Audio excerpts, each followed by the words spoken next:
Yes, so, me and Ashtray just came here, right? And, we're trying to be like trap queens.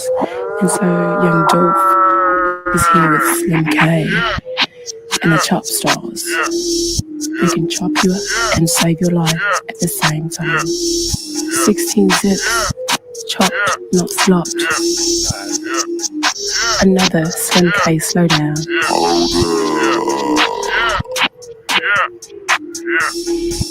Straight Houston to M-Town connection. Young dog shit. Slim K shit. Pull up and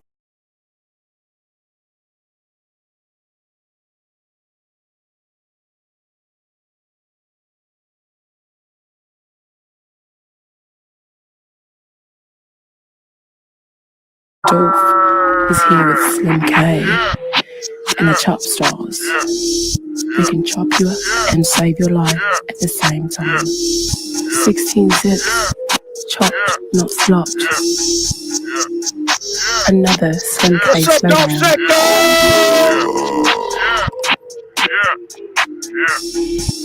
straight Houston to M-Town connection. What up, gang? Young dog shit. Slim K shit. Pull up and Let's get it.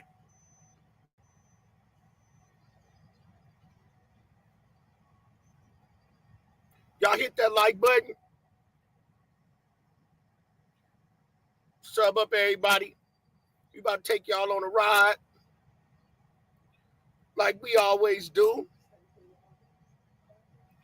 I need everybody to actually, if you're over there in the Content King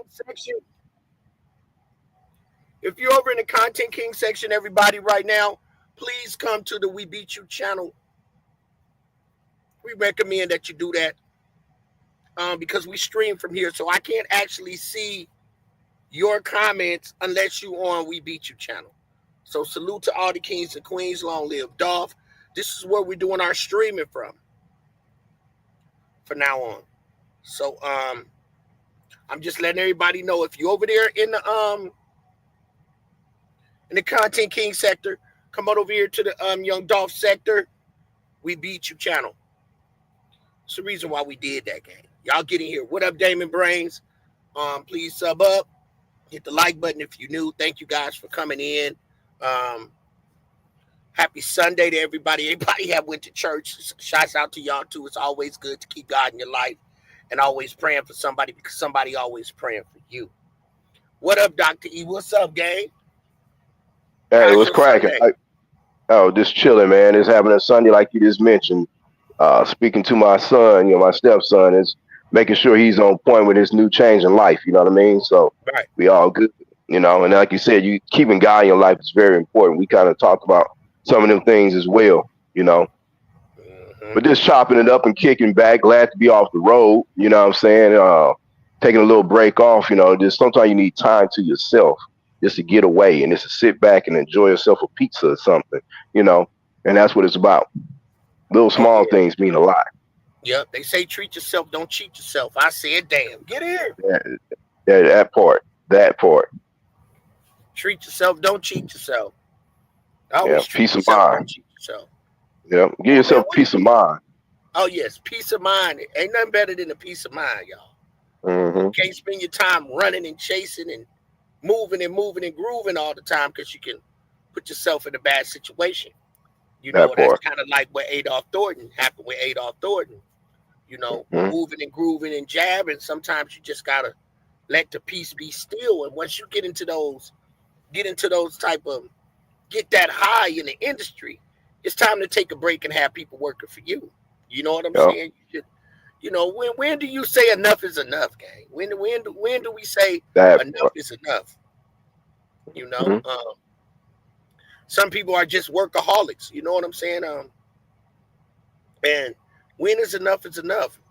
You know what I'm saying? What you got to say about that, man? I mean, exactly what you said. I mean, touch on that note, some people, like I said, you can make the money. So I've been trying to keep as my motto, but don't let the money break you and don't chase the money. You You'll never chase and get all the money. That's what a lot of these people do. They want to be a billionaire. They get into the industry chasing billions, and they'll sell their soul to get them billions of dollars. So they realize they hit that cap and that ceiling. Oh, I want more. I can get more if I just go ahead and do this. And then they realize once they sell their soul, you can't go back to where you were. You didn't gave a part of yourself up for a price, and these people in the industry going to hold you to that. So that's why you see some people fall back. They get to a plateau. They didn't hit so many platinum albums, and they just say, you know what, 20 years ago I was making hit records in the game, but then after I learned what the industry's about, I'm cool my 300 million. I'm cool my 150 million. I'm cool my 50 million. Whatever it is, you realize you're like, well, if it wouldn't have been for what I did back then, I wouldn't even got those millions, but I did, and I slid through the cracks. But now I invest in something else. I'm cool without being in this industry and have to be on the face of this industry. I'm cool with that. So you got two different divides in hip hop now. You see that rap, R&B, or whatever. You see that you got the old school people that in the '90s they ran it, but now you don't even see them people anymore. Every blue moon, you know them when you see them in person, or they do a special premiere or something. You know who they are. They establish themselves to that point, but other than that, they fall back. They got $40-50 million and they sitting back on it because that's more than most of us will have in our lifetime. So they cool with that. They ain't trying to be a billionaire. But for those who want to be billionaires, they still in the light. They still in trouble. They still bringing up stuff that happened 25, 30 years ago. They bringing it back to light and say, remember you did this and you signed this contract 30 years ago? Now you got to pay up. Or now you think you're too big. Now we done gave you this millions of dollars, billions of dollars, and now we say you're worth that much, but we can take it all from you tomorrow. Mm-hmm. We can have you spend the rest of your life in prison, or in fact, we just unalive you. If you don't want to play by our rules, we just unalive you. So you just gotta get to the point where you gotta find out, like we was talking about, what would you do if you had that opportunity to say, okay, do I want to be a billionaire? Do I want to be 100 millionaire? Or do I just want to have, hey, a couple of thousands of dollars, $100,000 I never had before, maybe $1 million, and I can be cool with that and live the rest of my life comfortable with that. You got to find your niche. Yep. And it's no different with us. No different with us out here, doing what we do. Whether you're working a 9 to 5 and or we trucking. Do you want to be a millionaire to own a big corporation trucking company? Or do you just want to be, hey, I'm humble and cool with just having one truck, or I'm cool with just working for somebody else? Which one is your groove? You know what I'm saying? Well, most of us, we aspire to be is our own ownership, but sometimes it may not be in trucking. Maybe trucking was just where you can get the money you need to do something else that you want to do, whether it's real estate, whether it's investing in some land and property, or whether it's like owning a barbershop or whatever you may do, cooking, whatever, restaurant. Sometimes the trucking money is just so you can get to that. Same thing with the rappers. Sometimes the rap money was just so they can do something bigger, like Ice Cube is doing with the industry he's doing now with the basketball thing. You know what I mean? And movies and other stuff that he branched off into. He's not doing rap no more. He may do some old school concerts, but he cool with making that check and going on tour and do about 5 or 6 big venues where he got a loud fan following, and then he's done. He get that money and he goes back off into the sunset. Absolutely. You feel what I'm saying?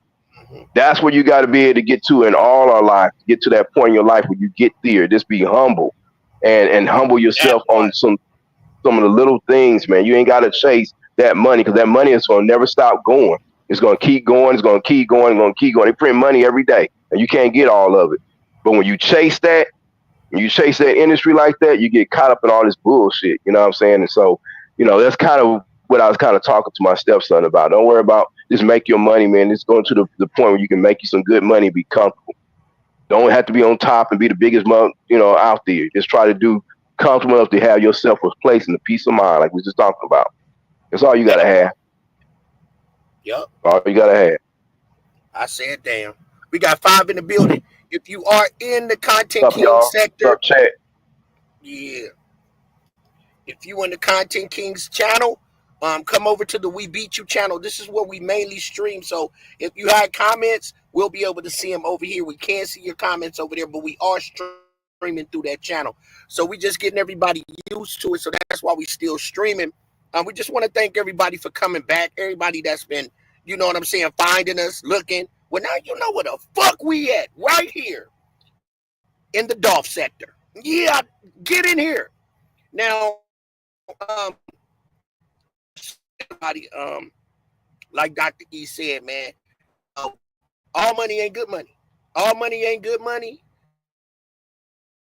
I'm saying money make me. Money don't make me. I make money, gang. I make money. Take your time, gang. Take your time. Do it right. They told you in our songs. But see, in the sector, we got some fair use commentary over here in this Young Dolph sector. So I want to say thank you to Stan G, man, for coming in yesterday, him and KP. See, they didn't think we knew what we knew, did they, Dr. E? They didn't think we knew what we knew. Yeah, they just started following us. Like I said, we've been around for a little minute. We've been following this really since the beginning. You know, Salute to and Stan this is G, how oh, we do. man. And we just bring up a little more details than the regular people. You know, we had to analyze and sit back and kind of study this stuff for real, and we try to make sense of it from a how you say, a couch point of view. You know, we chopping it up in the living room, as we used to say, and we all just coming to the table like what we see, and we discussing it every other weekend, every other day. We discussing what we see and what's new to the case. You know, like this happened down the street. That's how we do it. You know what I'm saying? And you know, but we bring a little swing to it. We have a little comedy with it sometimes. We laugh and we joke, but at the end of the day, we want justice for Dolph, because at the end of the day, we kind of, this is that homeboy that you really, or that cousin that you know that was into this thing, and you like, man, you just like, I really feel this dude was ready to come up. He was ready to do something different, and they cut him short. You know, he had control of his masters and everything else, and this dude was 80% of his own distribution company. I mean, he was doing everything, laying the blueprint of how it could be done, and you could be 100 millionaire doing it. And I think everybody was going to be like, wow, Dolph is the dude to follow. And then somebody else got jealous, you know what I'm saying? And they took him out early, and he was slipping because he got too comfortable. So we've been trying to figure out what he do wrong, you know, what can we do to still, you know, make his legacy live on.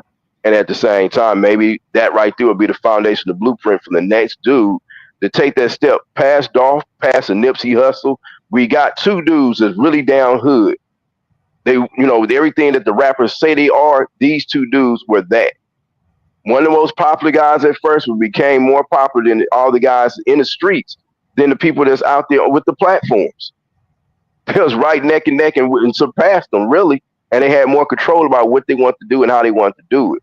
And both of them were taken out because they had too much power, that we see that the industry, and not only just the industry, but this country, where we are in the United States, they never want us as black men to bubble up to that level. And the story they never want us similar. To be that. Nipsey Hussle's story is so similar to Young Dolph. So similar. They neck and neck. They really the same. If some people want to take it to the next level, these were both dudes affiliated or part of Crips. You know what I'm saying? These are kind of guys that had that street credit that took it to the next level, but they went past the Snoop Dogg. They went past the Ice Cube. They had more street credit. You know what I mean? All the other rappers that had that street credit, they never can get past that industry thing. They went totally different from the industry. So I'm going to use the industry to get where I want to go, but I'm going to go to the left, and I'm always going to stay in control of everything I do. I'm going to invest right here in the hood I'm from. I'm going to put my shop right here in the corner I used to hustle from. Both of them had that kind of mind. I'm going to go over here and go get me some cookies and eat my same neighborhood and bend the blocks and spin the blocks where I'm at. Both of them was just like that. That's as real as you can get. And because of that realness, the other people that sold themselves to the industry cut them short, or sold themselves to the street in the street way of life. The jealousy of two members from the same set to take another one out because of the clout, money, and jealousy. It's just crazy. So both of them kind of went out from their own people, from that own level. They couldn't get the success that they read and the humbleness they achieved. That's what we're talking about right now. The humbleness. Them guys are so humble. When you can go to your local cookie shop and go get some cookies. Can you imagine going back to your neighborhood and this been in your block and going to go get your favorite drink or favorite little meal, your fish meal or whatever you kind of like to enjoy. You just been the block in your old hood. So I'm just going to go get me a little fish meal where I always go get it at. And then you go back over there and get into a confrontation, and then they're getting smoke where you like to enjoy your peace of mind at. What you feel is your hood. And it's like at a certain point, they was bullying Dolph. They try to bully Dolph. You know what I'm saying? They catch him down in LA and they try to bully Dolph, do him all type of ways. See, They was jealous of him. Like they was Exactly. jealous of Nip. Yep, right there, like you showing it right there. Humble dudes right there, man. Humble and really at peace where they at. They weren't afraid to walk the streets. So me and my stepson was kind of talking about where you can go back in your old neighborhood and walk the streets with no fear. Not fearing nobody, because you know everybody. You know all the older people. You know all the nieces and nephews. You know all the cousins and family members. Everybody knows everybody, so you feel comfortable. But then somebody outside of that circle that comes up in there and disrupts it and say, man, I don't know that dude. You know, I don't like that dude. He may be from the set. He may be a new dude coming up. You know, I've been hearing about this guy, uncle this, uncle that, OG this, OG that. You come back over there, they don't like you because, you know, you doing too much and you ain't recognizing them. Or somebody say, hey, give you green light and say, hey, I'm going to give you these few dollars, go make this hit, be a crash dummy. You know, and they go do it because they want to be recognized so badly. It's almost like our situation when we were content kings. We were humble, and then the bully came through, knocked our whole channel down. We having 150 people in our chat.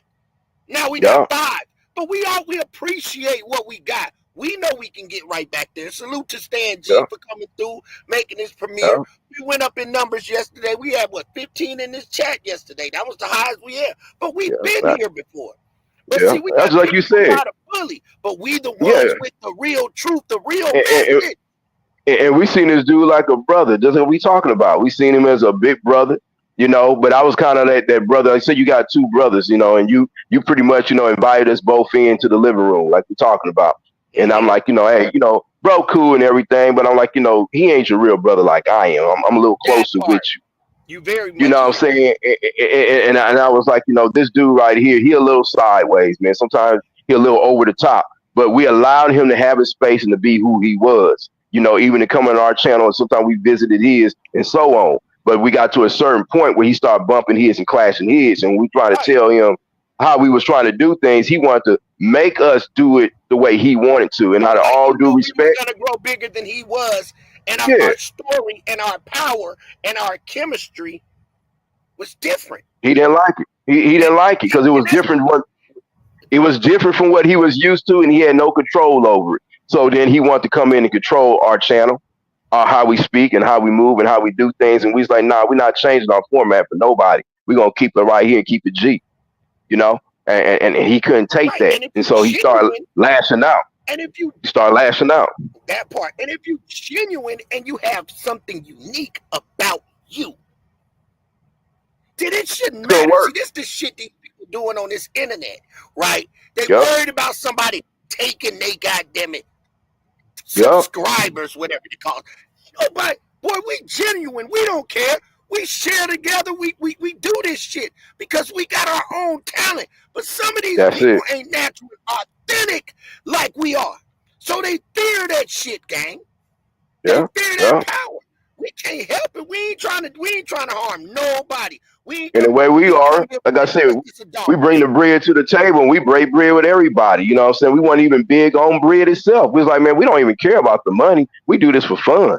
We do this for entertainment. And as the numbers go up, when we get to that point where we get monetized or whatever, we'll ride with that. But right now, we're not even big on that right now because we're not even worried about that.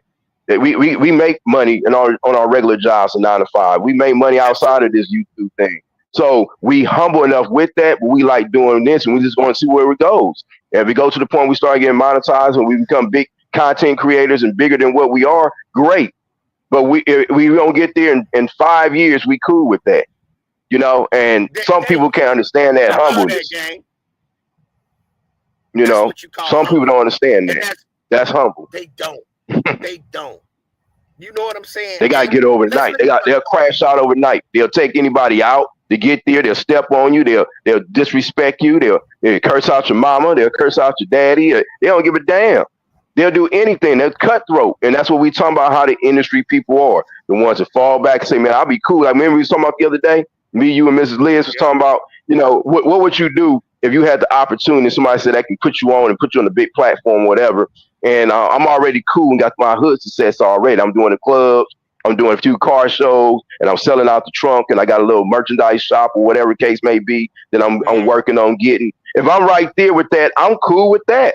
But somebody else tell me tomorrow, I can get you your shop. I can get you put on bigger platforms. I can put you on a worldwide tour, but you got to bend over for me. Nah, cool. I'm cool on that, homie. I'm cool. I don't need to go that way.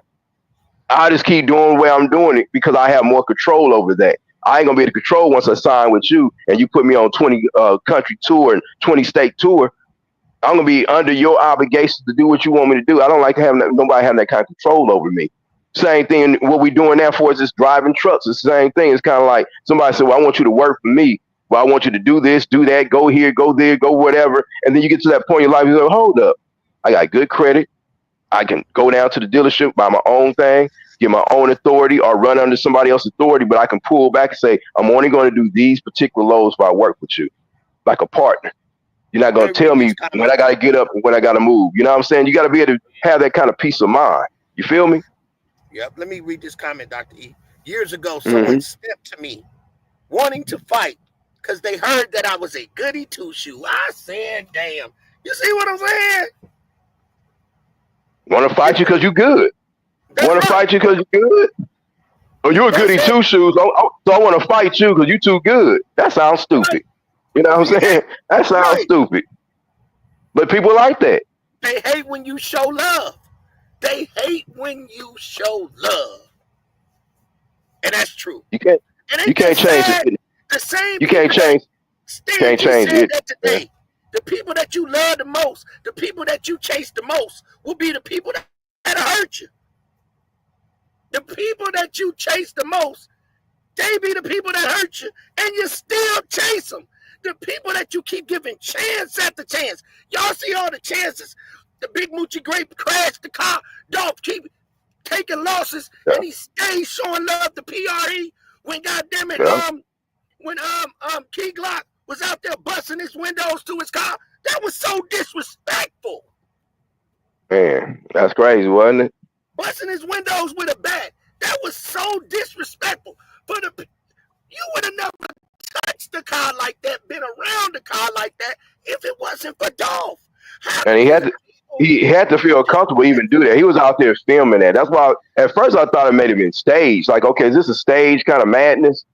But it kind of like he was just acting out and figure, well, Dolph ain't gonna do that for real to me because he loved me too much. So I'm gonna go out there and bust his window out and show my hate and jealousy. But what did it made him look like? They're like, man, you like a fool busting out your homeboy window that put you on because you didn't get your way. And that's my thing. I mean, what kind of stunt? I didn't get it. I didn't get that stunt. I didn't get that in the sector. I didn't get that. So let's look at the humbleness from Nip, y'all. You can tell Nip was always being bullied. Count, man. How many fights Fats had, my brother had, we can't count. How many, incidents with the police. You can tell how he breathing right there, Dr. E. He had to fight. He had to fight. They because they grind. And he was really telling you without calling names out, but I wouldn't drop the name. He was talking about Big U because this is after they fight. That they was talking about that fight that went down in that alley that was between him. And that's what he was kind of indirectly talking about, keeping it hood. He was like, man, I can't count how many times we had to fight in this alley. But he was just talking about the most current one. And that current one at that time that we didn't know about was the Big U situation. I said what I said. Big homies coming back in there trying to bully the little homies because they outshining them. But they moving differently than they did. You ain't got to go punking everybody, making everybody check in every time they come to the city. It's always been something to a certain point that Big U was talking about, that all the hoods kind of have you check in if you're affiliated like that. But if you're not really affiliated like that, you ain't got to check in no LA, man. You know how big LA is? Exactly. Every time you come into LA, come on, man. That was just something that's going straight to your enemy. Youngsters, that's it. You going straight. I'm not checking in nowhere. I have my business negotiated. Hey, I'm landing. I ain't going on that side of town. We going to rock the show. I got my security. Y'all want to go over there and check in and be with these big faces and take pictures and rub shoulders. This ain't that type of channel. Yeah, we don't do that over here. And we advise you new youngsters coming up to listen to what these OGs is telling you. Because we ain't going to tell you wrong. We going to tell you what's right. We going to tell you what's right. Otherwise, you're going to be a statistic like Young Dog, Nipsey Hussle. Otherwise, you're going to be a statistic. Salute to MFD. Now, shouts out to Let's Talk with Tamara. Everybody in the Dolph sector. True Results. Let me give it up for Anti-Fee. Let me give it up to the Israelite. Let me just give it up to everybody that's been really pushing this line when it comes to Dolph, Stan G, the whole young Dolph sector. Give it up to all of you guys. Salute to all of you. I just wanted to say that. If you're over at Content Kings, I cannot see your comments. Come over to We Beat You, CHU channel. This is where we are. So we'll be able to see your comments. That's why I'm here. Yep. That's why Salute chat. I'm looking down in the chat too. Salute chat to all those coming in and giving shots out to me. Salute. Much love. Yes. Salute High Alert. Thank you for coming. Thank you for joining. Now, we'll look at the humbleness with Nip, and then what we're about to do, because we stand updating everybody in this sector, in the Dolph sector, of what's current, what's been going on, let alone giving you information. I want y'all to tune in tomorrow. I know you guys see the thumbnail. Make sure y'all share that out. Show some love. Get us back on our feet. We're going to show you the reason why Hernandez Govan is hiring the PI. I don't want to give a lot of people put out the information like that now. We're going to give you a hell of a show. Everything that we've been doing is accurate. I made sure this month, me, Dr. E, and Diamond have prepared ourselves way ahead of time to know. We could have been coming on day to day. No, but we said, well, you know what? We're going to do it on the countdown because we know the internet was going to go crazy about this shit. So we was going to bring you some real shit. That's what we do. So thanks for everybody, all our new subs that's been watching us. The shorts have been doing good on this channel. We just want to say thank you again for your support to the channel. Let me give you this briefing right here so everybody can see. It's right here. Let me show you something. So, you know, if you look where Ant's standing right there, that's where my brother was standing. You know, and if you look where, let me show you, stand by right here.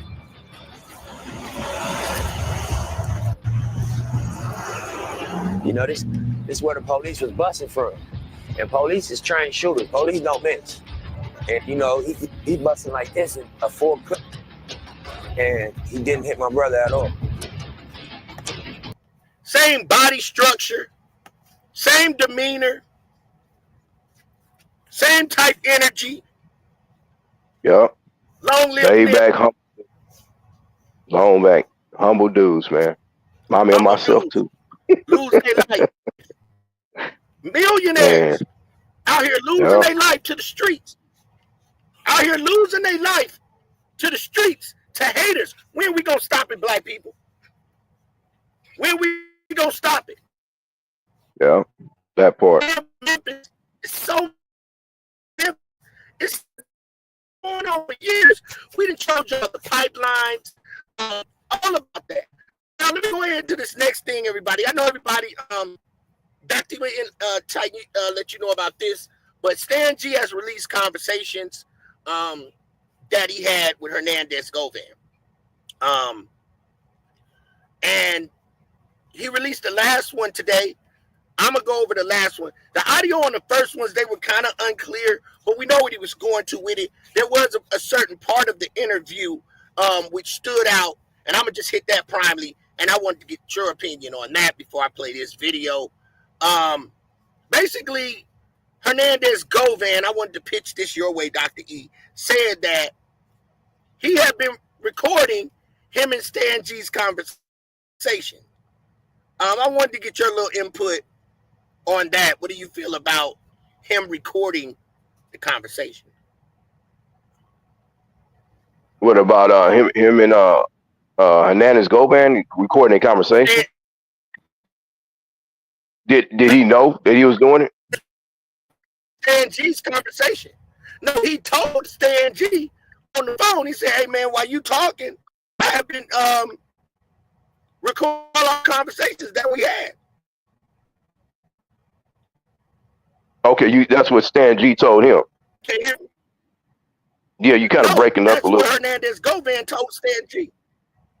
Okay, so I mean, what so did he feel anything? Did he feel anything negative toward that? I mean, if they having conversations, I guess he just trying to protect himself social media wise, so he can critique and go over it later. I guess, you know, for himself. It's like getting his own personal receipt. If you want to, go into somebody's, like you said, somebody's broadcast, and you want to have a copy for yourself, I mean, I think that's only right that you have a copy for yourself, right? So you think that it was cool for Hernandez go? If Hernandez go, man, this is my thing. I feel like, hey, man, Liz, come on up. If you're on a live, like we talking about interview, I mean, you should have a copy of your own. So it's like putting yourself in a signature. You know what I'm saying? It's like, how you going to go into somebody's show and then you can't even get back or see anything that you recorded while you was there? I mean, that's how the rightfulness, I think. No, the phone conversations is what I'm speaking of. Same thing. If you ain't on a private phone and you got that on the internet, or you say, hey, if we do any kind of conversation, I got to record everything you do. I would have probably told them up front what I did, before I sneak and do it. Out of respect, that's what I would have did. I would have been like, look, if we have any conversation, about this case, I'm gonna record everything we say, because it ain't. I don't know you like that. It ain't like he talking to his real brother, his you know what I'm saying, his big uncle, somebody like.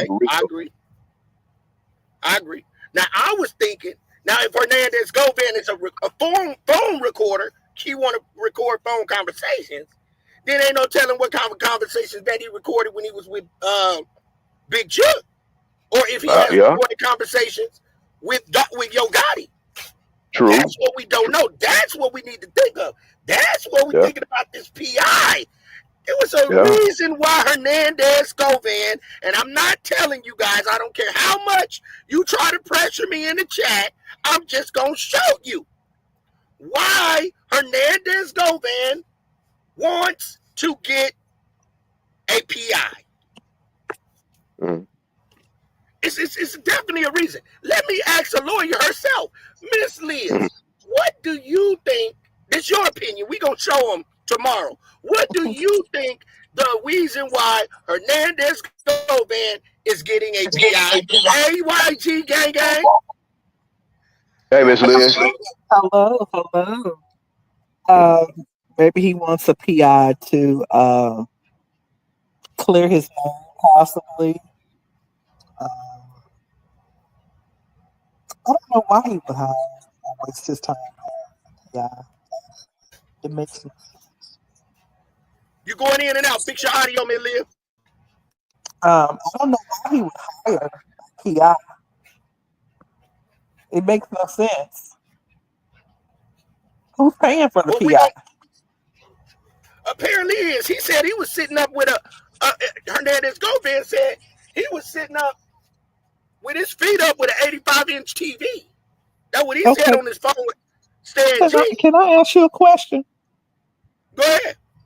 Can Mr. Govan produce a 1090? A W-2? Well, you know, where's all this money? Where's all this money coming from? He invested his money in box trucks. So he invests his money in box trucks. So he got a box truck business. I'm saying. Okay, so what is the box truck boxing? I mean, what are they doing? Are they on the road? Explain to me exactly what the box trucks are what they're doing. A lawyer gonna be detailed. I mean, because I need context.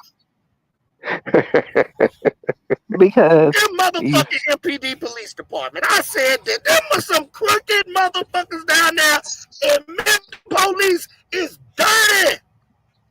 You're hiring PIs. You have a really great attorney. Who's sponsoring all this? Woo! And you have a box truck business? That's the first thing I'm going to ask you. How are you able to afford this? What's the value of your home? No. When is the last time you filed taxes? Get him, Miss Liz.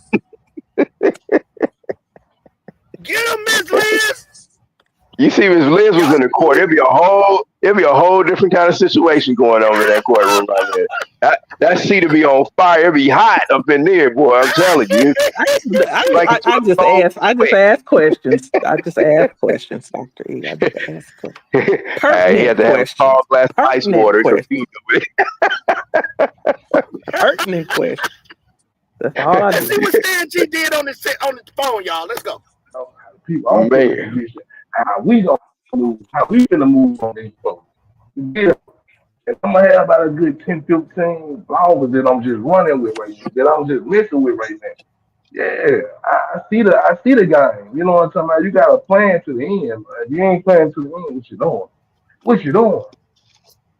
For real, for real. Let's get into it though. You gotta understand how to get my brain a bullet, bro.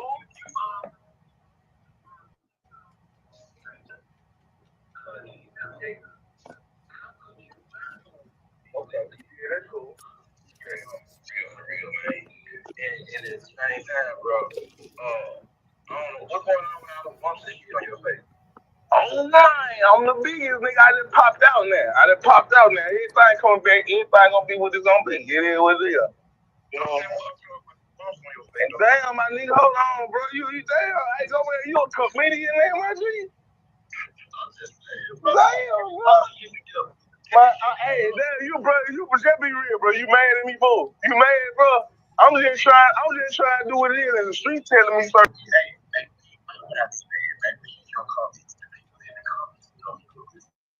Nigga, I ain't never been no goofy, bro. Now, I play the entertainment shit, but I ain't never been no goofy, bro. Okay, yeah, that's cool.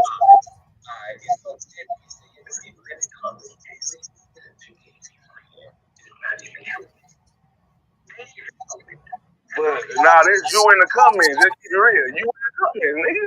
I know how this shit go. I was waiting on your call, nigga. That's why I said call. I said I'm waiting on the call, so I know exactly what's going on. And you called me, bro.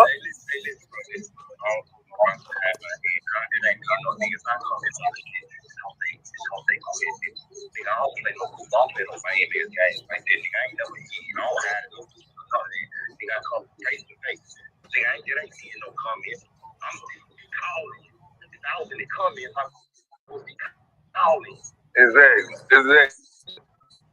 Man, but at the same time, bro, see, So he's saying basically, be glad I'm calling instead of me coming there. So the whole thing about it, though, gang, ask yourself, because we breaking shit down. We updating. What's the reason for the call? What do you want to call? I'm just saying, I want to know from the chat, Dr. E, Ms. Liz, y'all can, give your feedback. But, I mean, if I'm cool and I got a lawyer, I'm cool on my case, what is my reason trying to put that pressure on Stan G for? That's what I understand. Same situation with Raven. Why, if you know what I'm saying, and I'm going to say it just like this. I'm not saying Raven could have had, I'm saying Raven is not X'd out of the situation. Again, we're not here to make friends. We're here for justice for Dolph. But she's not out of the equation. Well, I disagree. Technically, she is.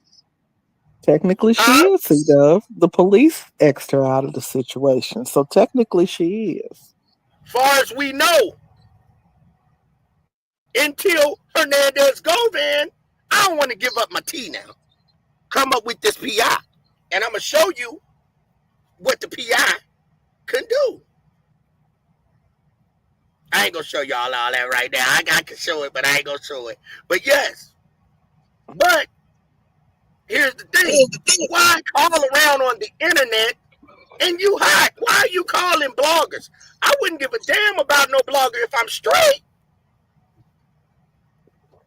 Unless the blogger is getting close to some shit that might implicate me in a crime. Hit the like button. Right or wrong, Dr. E? Yeah, I mean, I'm pretty much looking at, I guess both sides of it. Like you said, I wouldn't worry about, everything's going on in social media, but these guys be having their ear to the social media too, and they watching all the content that's about them. So I kind of understand that too. But then, the call and confront somebody when you pretty much lawyered up and nobody really has access to really get at you like that on the, on the blogging tip, and on these YouTube channels or whatever, they can't really mess up your case 100%. Maybe, I don't know, maybe it's 20% in there. I don't know, Miss Liz, if any kind of damaging thing or any kind of, we're going to say, a narrative that's starting to circulate on the YouTube, which is I pretty much, I guess, things do, would that really affect the person? You think the judge is going to really be watching something like social media to see that, or the jurors maybe on the level you of the could jurors? subpoena a blogger and ask them where they got their sources from, like they did Tasha K and the Cardi B case. Like, where did you get your source from that she had this sexually transmitted disease? Oh, you could subpoena. You could subpoena them, but it would be up to that particular blogger if they're willing to give up that source. So even in court, I mean, in a case like that, you don't see a law kind of perspective. If a person was to have factual information, but they want to get questioned, the person that, like you said, Cardi B or whoever it may be, want to question where they got their sources from, and they don't want to reveal their sources, could they be still fined for telling truthful information or putting information out there? Here's the thing with Cardi B and Tasha K. How would you know she had this specific disease? You're not a doctor.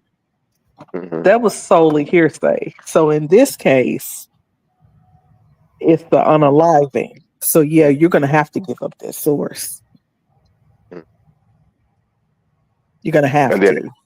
And then if they refuse, like you said, in a court of law at that point, they can be subject to fine and jail time themselves for not giving up that information.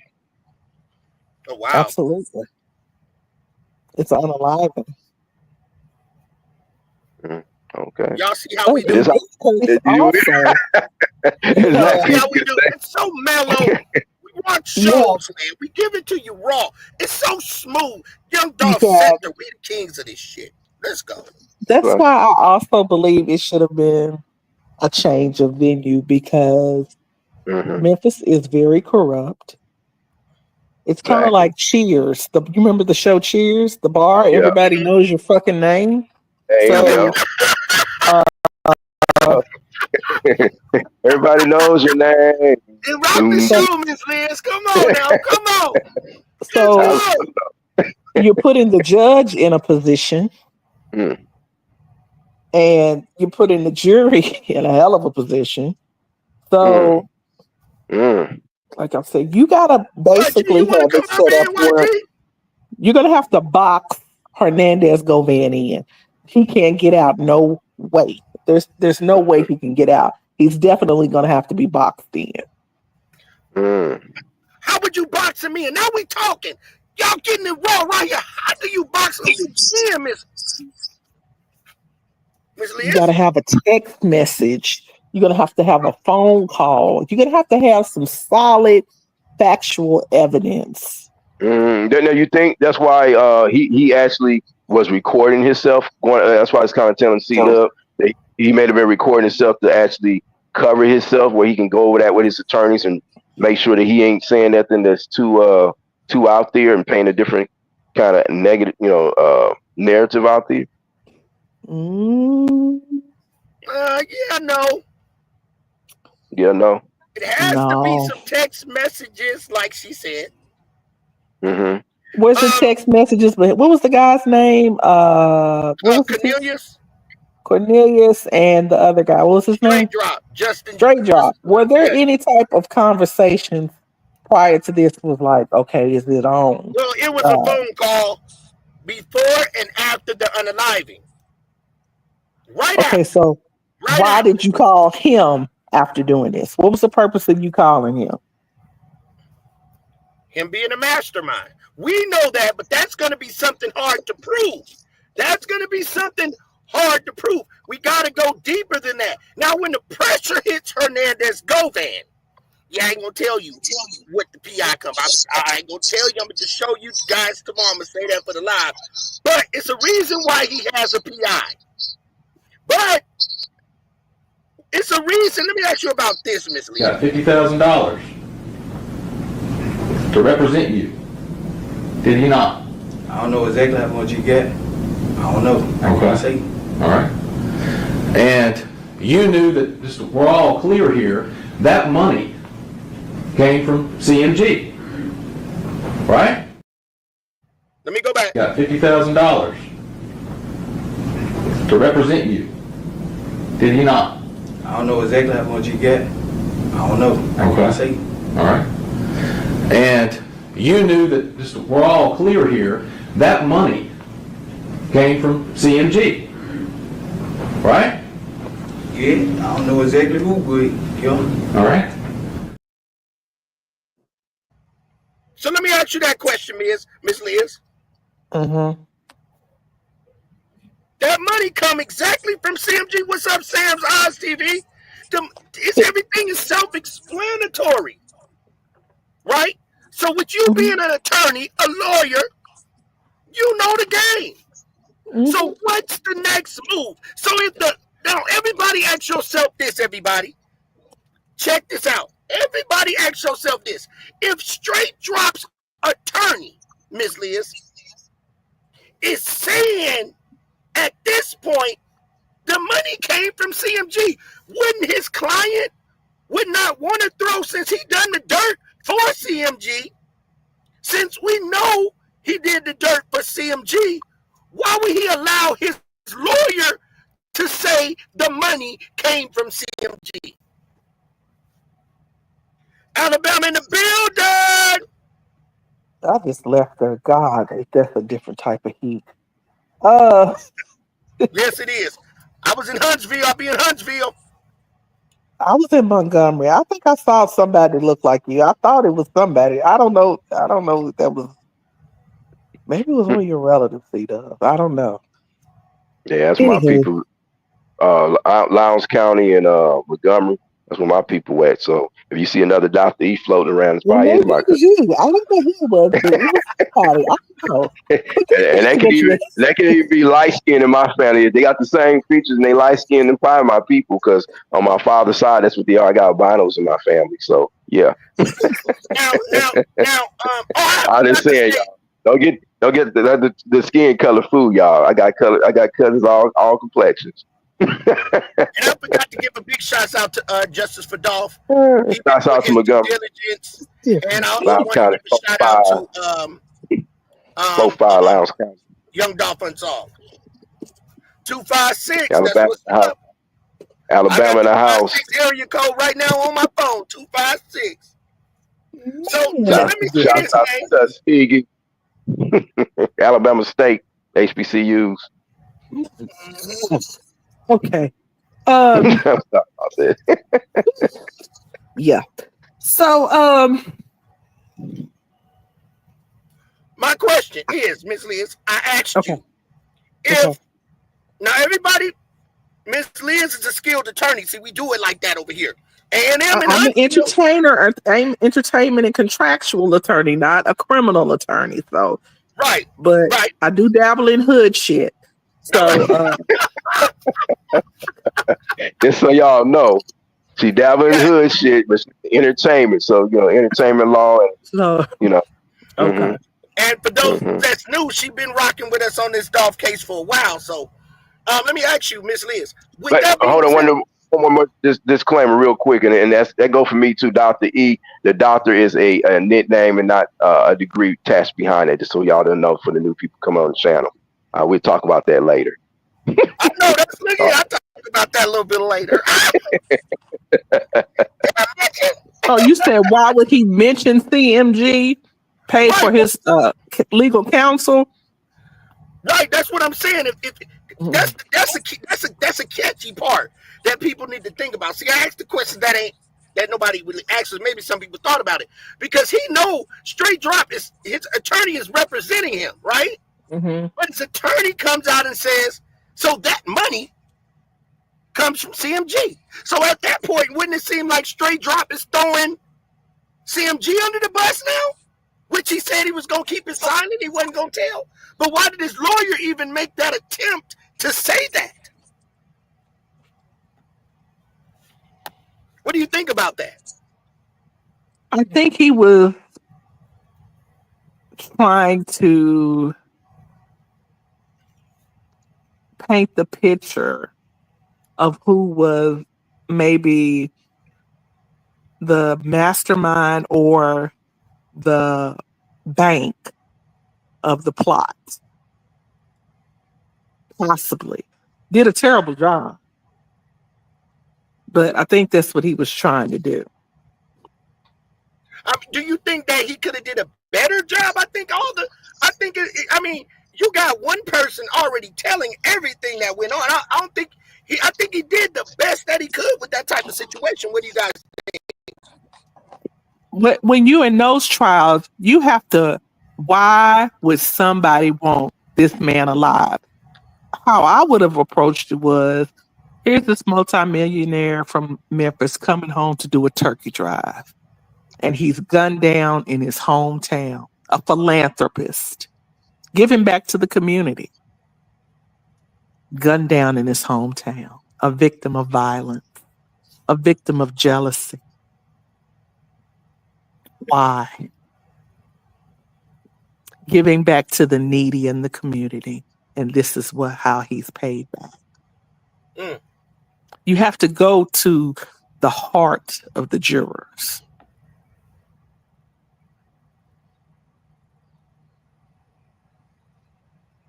Mm-hmm.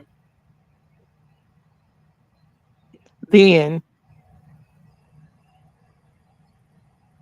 CMG. Why would CMG want this man unalived?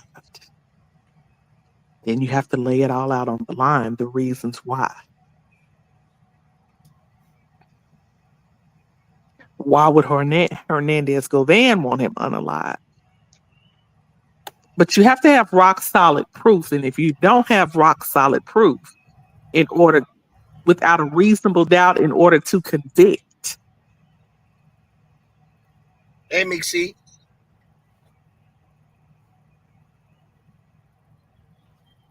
So at this point, let's run that back. Let's break that. Like the Puffy trial, you didn't have enough evidence beyond a reasonable doubt. Ooh, we gonna have a good show tomorrow, and we rocking now. But what about $50,000 to represent? That's enough to represent anyone. But go ahead. Got $50,000 to represent you. Did he not? I don't know exactly how much you get. I don't know. Okay. All right. Go get to that part. What part does that make sense at anybody? How he don't know? Did the money just pop up there and he don't know what? You know what I'm saying, gang? The money just. So we're gonna have to get record of that. Sam says that's video evidence.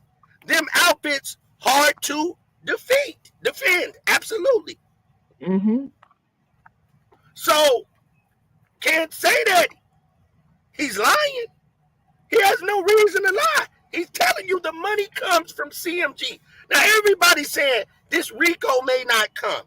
I'm hoping the RICO come. That's justice. If we're expecting the law to fight for us because we pay tax money. We pay Why would the law fight for you?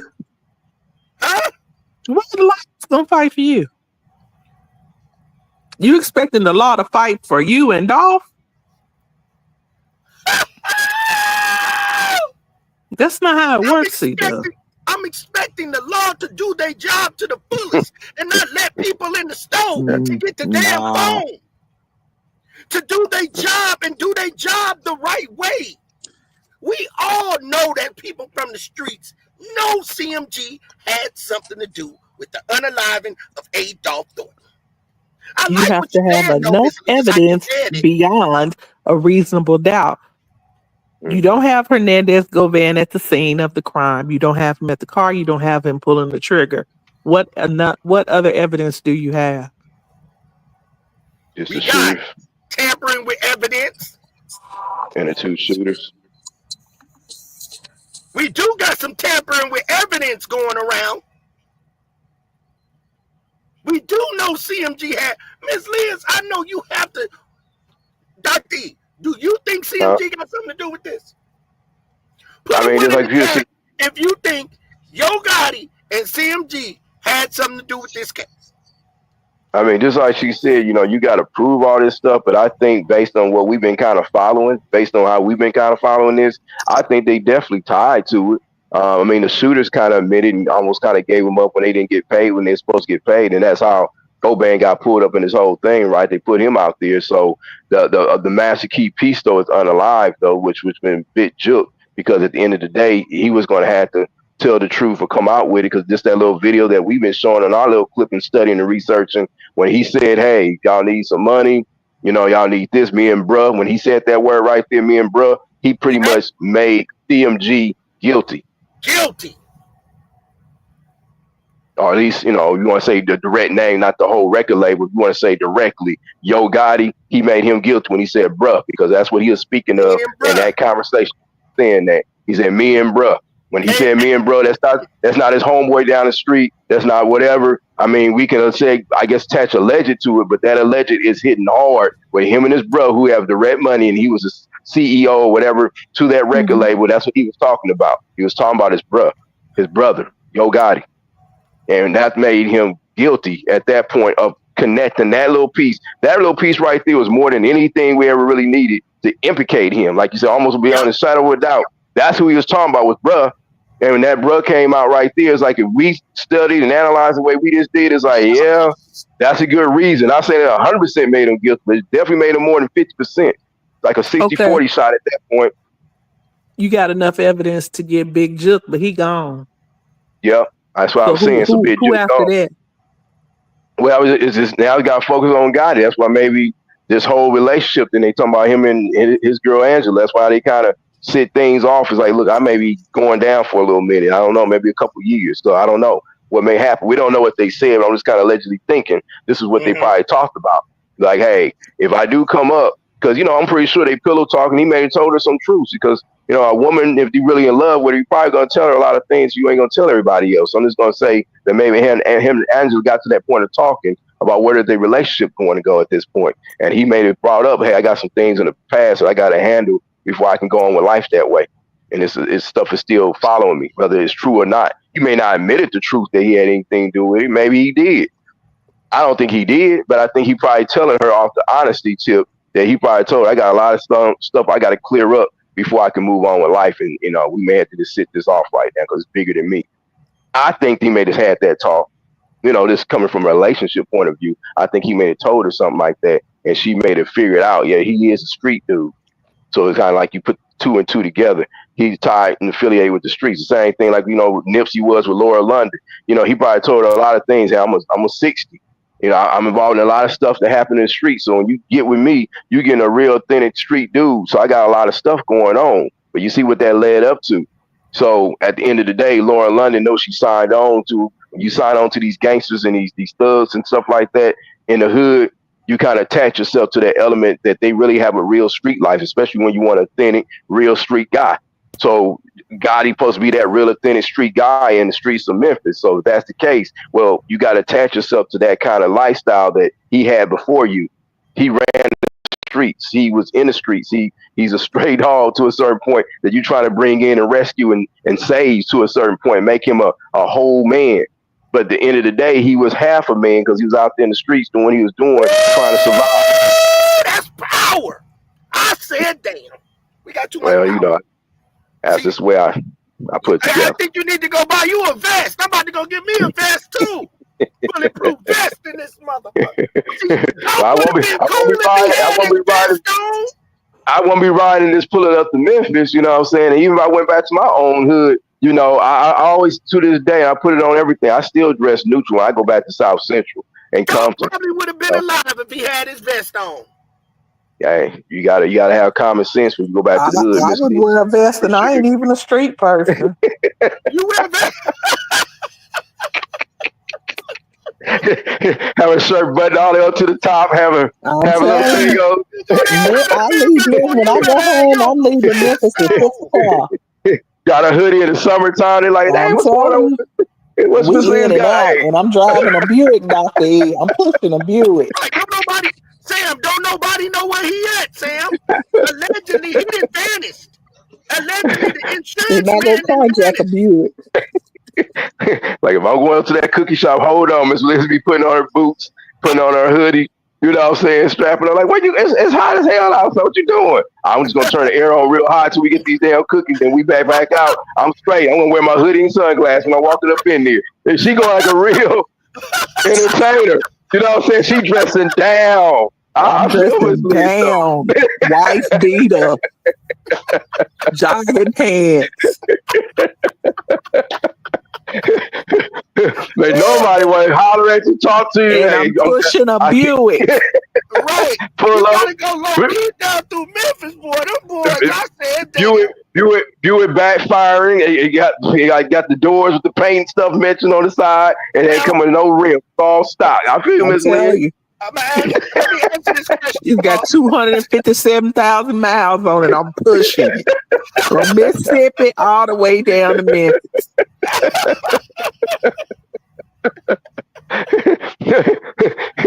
Go to the cookie shop, have her hoodie on, get her cookies, and she out the door. You know what I'm saying? At 5:59, I'm back on the road. Car backfired and she pull off with smoke coming out of it.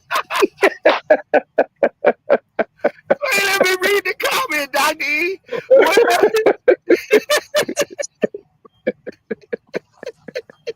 Florida. White smoke just coming out. White smoke just coming out. She got to get us to and from, Dr. E. We can't take the interstate. We're going to have to take the back road. She hit the south side, busting rights and lefts all through the hood. So we ain't going straight.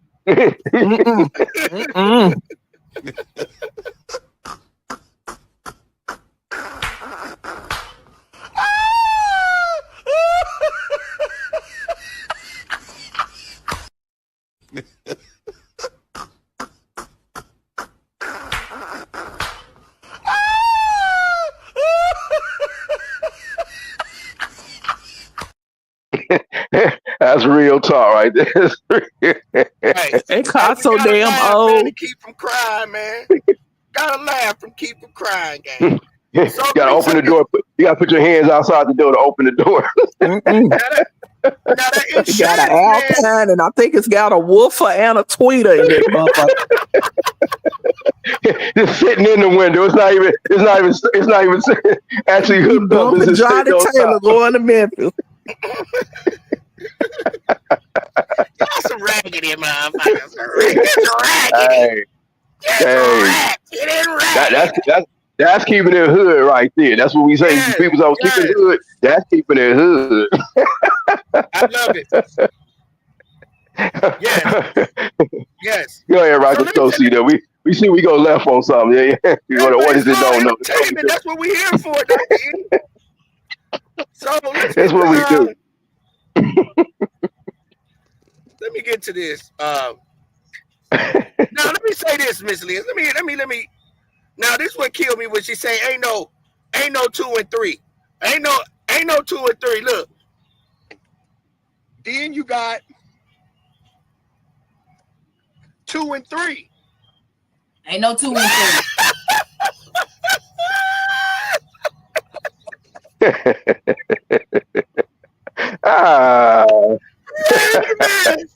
Raven, now you know. Raven, man, you know see how 4 people in that stuff. She said, ain't no 2 and 3. You see how we pick it apart, y'all? This is how we pick it apart. We get down to the bone and nitty gritty. We're going down to the gristle of the meat right here. Okay, we going there. Now hold on, guys. Now we see. We see 4 people. Now we know that dark-skinned girl ain't that light-skinned girl. I don't know how we made that up, but here we go. It's a little bit.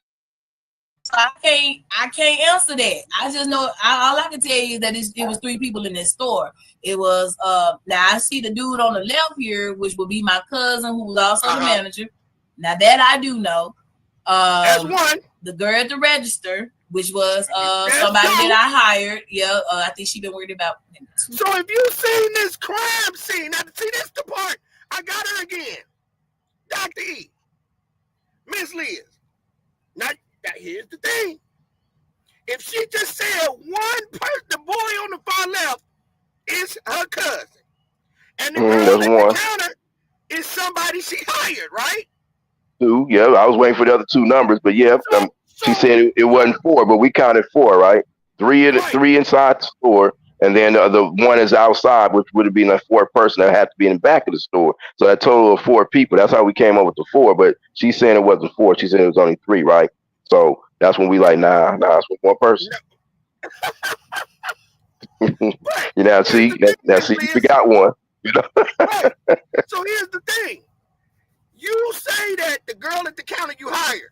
So you done been on YouTube, Raven. I'm nothing against you. You watch all the stuff that goes on about you. You've seen this scene over and over again. Why you couldn't just say that girl that's sitting on the car is the same person that's sitting behind the counter to nip that all in the goddamn bud? That's not the same person, though. What she should have said was that she should have said that girl and her. But she should have said her cousin and that girl that's sitting on the car, they was working in the back. The other girl that worked in the front was on the cash register. You know what I'm saying? And then what we said, the other person, that's 3 right there, right? And then there's 1 more. It had to be 2 in the back.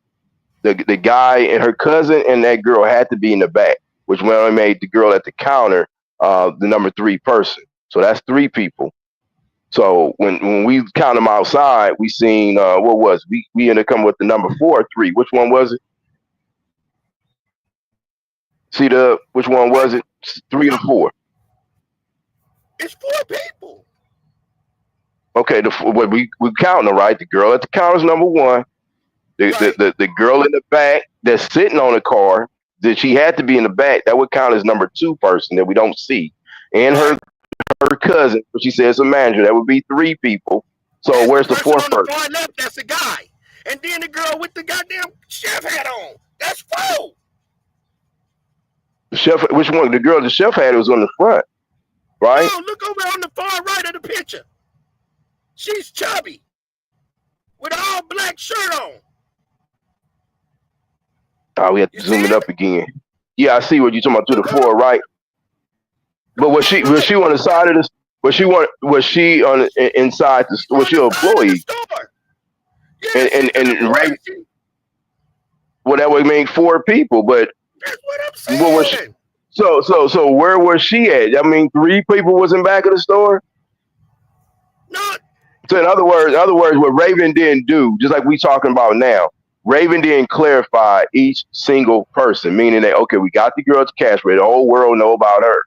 Then we don't know about the other 3 people in the back because we don't see none of them until this scene right here, where all of them on the side of the store with aprons on and chef hats on. It's like, where all them people come from? They was in the back. So we counted, I guess as we count right now, we counted 3 people with chef hats on. But that's not the 4th girl that was at the counter. So that 4th girl we calling her number 1 that was in the front, she was out there with them. That made 4 people. Raven didn't justify who each person was. She didn't have to put no names out there, but we said 1. The girl at the counter, we ain't never seen. On the side of the building, remember we saying that Ronisha, she didn't cut out. Whoever that girl is at that counter, she's not nowhere outside that crime scene. Well, I mean, since we kind of talking about it, well, it would probably be a good idea for us. I'm just going to speak on this this is the channel we doing this and we breaking it down, and it's been a little while ago. What we're going to have to do, and this is for the chat and everything else, we need to bring back that video that had the live part when they're on the side of the building and we counting them all like we did before. We need to kind of revisit that. You feel me? Because what we're doing right now, a lot of people going to probably get lost in the sauce because even as we speaking about it right now, it's like, okay, well, I don't remember that 3rd girl either right now. So to be honest with it, it's like I remember and I don't remember. We need to refresh that. You know what I'm saying? Bring that back where we have that live video where we see them all on the side of the store. We need to chop it up like we did before. You know, we had it on our old page. So there have been a couple pages, and you feel me? So what we need to do is bring that back up, speak on that, and then we can bring it up and stand on it. Because, you know, we're going to stand on what. I'm going to say this. You know, look, Raven, I'm a bad motherfucker. But I'm there you saying, go. Play this girl here.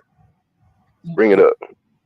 Zoom it up a Can you little play bit. it? Because it's kind of blurry. My bad. I'm playing. Okay, thank you. Next to your stepdad and your cousin. All right, please go back. Can you go back? It's gonna go back. Again. All right, thanks. So, and I can do this exhibit her with you guys' shirt on. Her next to Mark.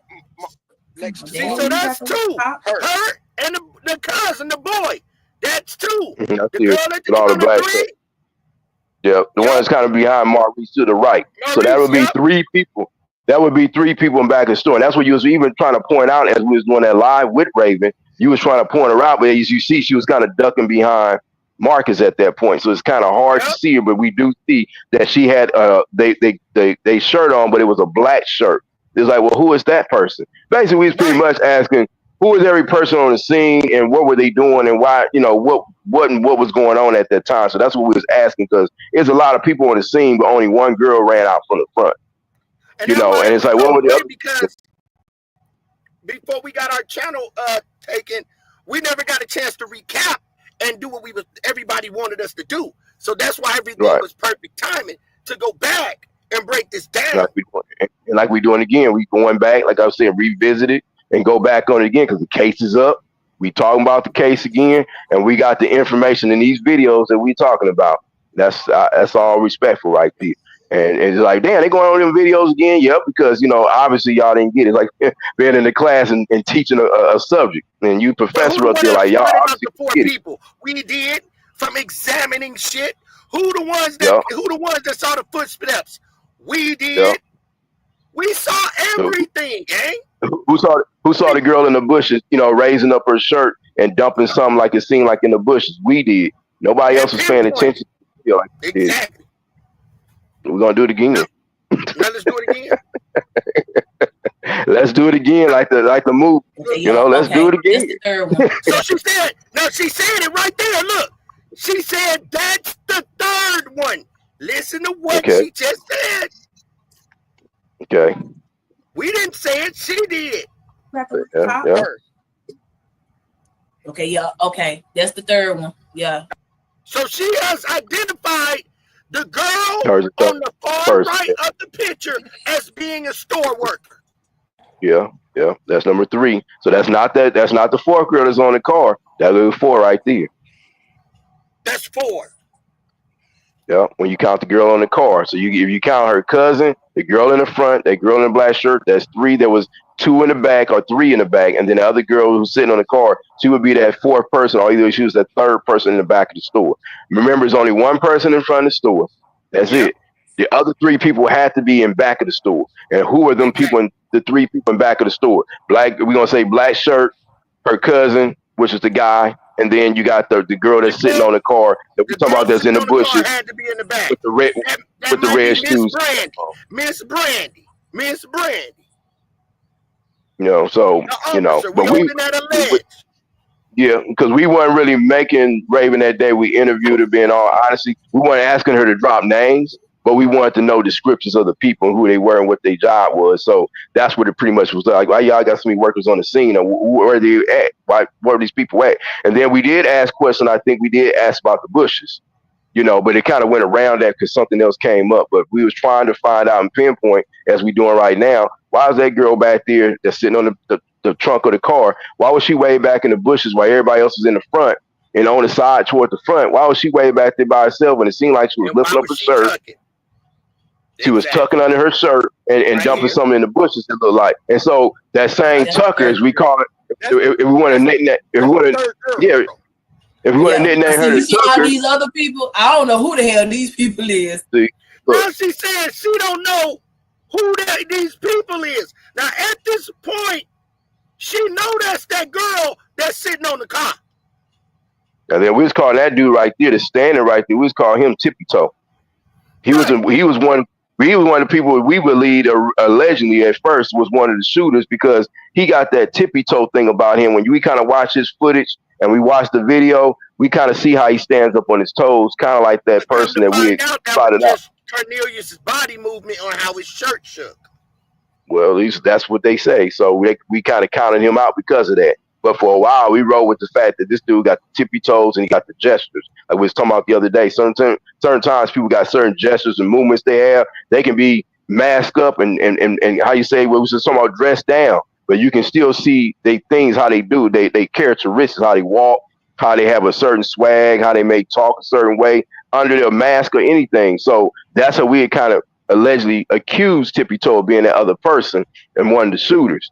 But we eliminated them after the evidence went on. They did the videotaping, and then we just went ahead and accepted that the two shooters were the two shooters. But for a while, we looked at it's supposed to be three shooters. We went there. That part. You see, that show you how much. That just show you how much we was. These people hanging over here with babies. Right here, the girl back over there in the back left. Look, she's the one that had the green apron on. That has. Now she ain't mentioning who the girl is though. Look, that has the pink Nikes on with the black Can you go back? stripe. I got more footage. Watch. So you got her back there. I know you probably seen these videos. She looked like she doing something in the back that makes people think people saying that bullshit, that dumbass shit. Yeah. Right. So, but she has. So we go here. And see how she discounted what we saw? She said, yeah, that bullshit. You know, why is it bullshit? We seen what we saw. She was back there tucking something. She all in the back. That's right here. I want to say what she say. She see the girl closing the gate with her foot. All right, I'm going to it footage. Okay, that's she's right here. I want to say this was the cashier right here. She said she didn't want to say that's the cashier. That's not though. It's not. Well, I'm going to call her right now to Tucker because when we matched her with the Tucker picture, when we did the whole little video yesterday, and you see how fast she can duck and tuck and put that thing under her shirt and pull it out. You see how fast she was able to do that? Well, the same girl in that same manner is the one that we see on the fence line where the trees and stuff are in the bushes doing that untuck. Did you ever call anybody from the cookie shop? Nope, not one. Nope. They did supposed to arrest him at the scene. They took them all down from question. I think according to Raven, I think she's gonna mention that on this tape. But they let them all go. They just questioned them, and then they took their statements or whatever, and they let them all go. But as we breaking down this video, as you see, it's more reason that they should have been subpoenaing everybody at the scene because everybody was moving around. They was doing a lot of stuff going on at that crime scene, and anybody, like I said, Maurice looks so goddamn suspicious. If you see me and C-Dub with the detectives on the scene, you see what we've been trying to subpoena everybody, and we've been breaking down every single person. So the owner was supposed to meet Young Dolph. Young Dolph was dropping him a deposit off, correct? But they claiming that that's not true. Yeah, so that's not true. That's what they're saying. But Brick Wolf said it's true, which is his artist that was there. That said that's why he left to go pay the deposit. That would be has the phone. That's what Maurice, Raven, and Brick Baby, for example, all three of them would have words against each other because what Raven did is cover up speaking for Maurice and Maurice's behalf. But at the same time, from what we understand, and according to what's his name, Brick, what you say his name is Brick Wolf. Brick Baby. Yeah, him. He's saying that Dolph was going over there to drop a deposit. So it's kind of like the way he said it and the way he speak about it. Him and Dolph had a good conversation about what he was going to go do. And he specifically kind of told him that I'm going over to go drop this deposit off and meet with Maurice or something, allegedly. So when Maurice was there, you see Dolph was on the phone calling somebody like desperately trying to get in touch with them. So we'll go with two narratives. So let's go with the narrative that he was supposed to meet with the owner to drop off the deposit. Okay. So he gets to the cookie shop. He's not even in the cookie shop 5 minutes and they attack him? No, because you gotta look at when he first pulled up, he's on the phone. Remember, if you watch the video, Dolph is outside the phone before he gets out the car. He kind of held himself up in the car for a minute, like he was doing a redial or something, or he checking something. Then he finally gets out the car, he's on the phone again, and then he hangs it up while he's walking and recalls again while he's walking. So wherever he's trying to hook up with on that phone, he's desperately trying to get in touch with somebody who's not there. Somebody who's not there. In the meanwhile, while that's happening, the two shooters are around the corner and watch him and spot him go inside the store. At that point, Dolph never looks down the street. He's looking at his phone. He never did look down the street. And his brother that was with him, they never did look down the street once. It was focused on the phone and going inside the cookie shop. And once he got inside the cookie shop, Dolph was still not satisfied with what he was doing. He still kept redialing on the phone, trying to get in touch with somebody desperately, and they was not answering. So at that point, we see Dolph go ahead and order some cookies, like he just doing it to kill time. And then he goes back to the phone and walks to that corner. That's when the shooters already pulled up at that point. So they had enough time. He was in the store. The shooters like, hey, man, he up in the store now. Choom. They come up and they pull up on him. As they pull up on him. Nobody sees, the brother didn't see him pull up. No, and Dolph didn't see him pull up. His brother at that point from the video has his back turned. And he's looking at the cookies like Dolph, and he's right there beside him. You know, so at that point, they don't have no intentions of looking out the window at all. Dolph, even when Dolph goes back toward the window in that little corner, he never looks out the window. He is concentrated on that phone call. So if they would have put up them phone records, it would have showed the last person Dolph was calling, because Dolph was blowing them up, as we say. Dolph was blowing them up, and they was not responding to him. So we got two lies there, Miss Liz, right? We got the lie on the people that's in the store. I'm going to play this one last video before we get ready to close out. See, I'm at that point where we ain't got to stay all on no more, even though we still got to hustle, but we killing with good information. We got a show tomorrow, too. So I'm proud. I'm proud of the channel. I'm comfortable. But this is what we do, y'all. We ain't worried about a hate. We could have been detectives on the scene, because you see, we doing detectives like stuff. Right. We watching the video for real. Did you see this? Did you see this, Miss Liz? Let me play this for you, Miss Liz. Watch this live. We're not walking around the parking lot with no goddamn landline phone. As far as I know, that man had. She said, now she didn't see these videos. I see that they had a little. He's not walking in. Now she said he's not, Miss Liz, but look. We're not walking around the parking lot with no goddamn landline phone. As far as I know, that man had his cell phone in his hand. As far as I know, that man had his cell phone in his hand. Every time I see that, I can't have a they zooming in, they circle it. You know what I'm saying? Like, I did that. Look at the phone. I put the O there circle over that motherfucker. You can't help but to see that's not a cell. Answer me that. Answer me that, Miss Liz. Answer me that. Well, she wasn't there, so she don't know what he had in his phone. In his hand. She didn't talk to that man. They done been home, pillow talking. Well, they done been home talking. Of course they done been home talking. Well, Ms. Liz, do you think that's a cell phone, or is it a handheld phone that, a store, like, that's the business phone. Right. See? So what the hell does he, thank you, Miss Liz. So then what the hell does he need to be going inside the store where Dolph is laying, and that phone is so important for him to get up out of that damn store? That's tampering with evidence. That's true. That phone is not supposed to be out that store. It is on a crime scene, and I would think, that phone is, if I was on the police side, should not be touched, because it would be tampered with the evidence on the scene. Ain't nothing on that scene supposed to be touched. No bullet shells, no phones, no aprons, no vest, no toilet scrubber, nothing. Get out. And why did he not think? This is another part about it. Nigga, you got a cell phone. Why are you not thinking that you know that you're not supposed to touch nothing on the crime scene? So why would you do it anyway? Yep. See, this kind of question we ask.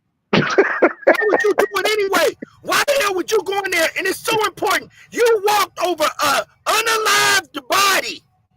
No, that's not what he said. There's a video out there where the owner said that he was holding young Dolph at the time of his unalivement, saying, "Stay with me, stay with me." She tried to clean that up. That ain't true. She tried to clean that up. See, you didn't. Raven went back and lied and said that she didn't mean to say that. When you talking about when she said her daddy was saying, "Stay with me, Dolph, stay with me." But there's other videos. There's other videos out there with Maurice actually saying that he was laying and holding Dolph. So no matter what she said, no video. I ain't never seen no video with him I'll saying find it and tag you. I'll find it and tag you in it. I bet you can't find that. I'll find you and tag you in it. Yeah, I seen videos. You cannot find that video. That video does not exist. What I'm saying is, I seen the videos too. When all these different people was doing their video blogs, when all this stuff first happened, before we started doing an investigation of this, about what is that, 2 or 3 months after, right? When it happened that day, put it like that. When it happened that day, I was watching so many videos of Dolph. Wherever blogger that was that had it, they had the one that had Maurice talking about what he had did when he was on the scene, and he mentioned that he was holding Dolph, and he was like, "Stay with me, Dolph." He did say that. You have to be kidding me. Y'all No, that's what he told me to do. You know we keep it 100 right now. So I'm like saying I don't know what a video is, but the time me and Miss Liz are telling you, we was watching videos with people saying that particular thing. When Maurice himself is saying that he was holding Dolph, telling him to hold on. It's out there. I don't know who got it, but it's out there. I'm telling you the truth. Said now if that video exists, but we ain't talking about Raven. Raven, of course, going to cover it up. We can't count her. We got to count what we saw before we knew Raven, before we was even doing investigations on this. We was just watching it live. I don't think y'all got the right thing. I'll tag it to you when I find it. But he did say that. If you can't find it, they paid somebody to take it off the internet. Well, that could be possible. He told the news this. Miss Stay with me. Yep. And that's when Maurice talking during the interview now. This all happened that day of the shooting. She said she's gonna send it to you. See the okay, she said she's gonna send it. So let me answer you this.